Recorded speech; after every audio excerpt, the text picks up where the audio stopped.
তো ঈশ্বর কিংবা আল্লাহ যদি ওই মূর্তির মধ্যে না ঢুকতে পারে, তাহলে ওই জায়গা তো সর্বশক্তিমান হয় না, তাইলে ওই ক্ষমতা তার নাই।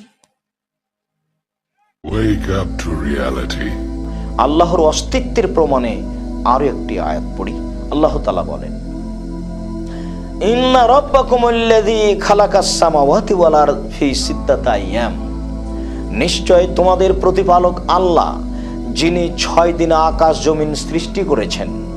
সুম্মাস্তাওয়া আলাল আরশ, তারপর তিনি আরশের উপর সমন্বিত হয়েছেন।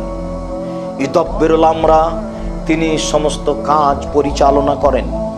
মা মিন শাফি ইল্লা মিন বা'দি ইযনিহি, তার আদেশ ছাড়া কেউ সুপারিশ করতে পারে না। যালিকুমুল্লাহু রাব্বুকুম, তিনি হচ্ছেন আল্লাহ তোমাদের প্রতিপালক।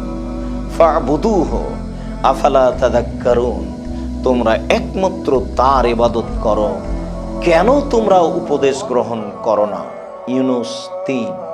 সম্মানিত দ্বীনী ভাই বোন, অত্র আয়াতে আল্লাহ তাআলার অস্তিত্ব প্রমাণ হয়। তিনি 6 দিনে এই আকাশ জমিন সৃষ্টি করেছেন। কেউ পারে? যিনি পারেন তিনি আল্লাহ। আবার এই সব কিছু পরিচালনা করেন কেউ পারে? যিনি পরিচালনা করেন তিনি আল্লাহ, এবং তার অনুমতি ছাড়া বিচারের মাঠে কেউ সুপারিশ করতে পারবে না।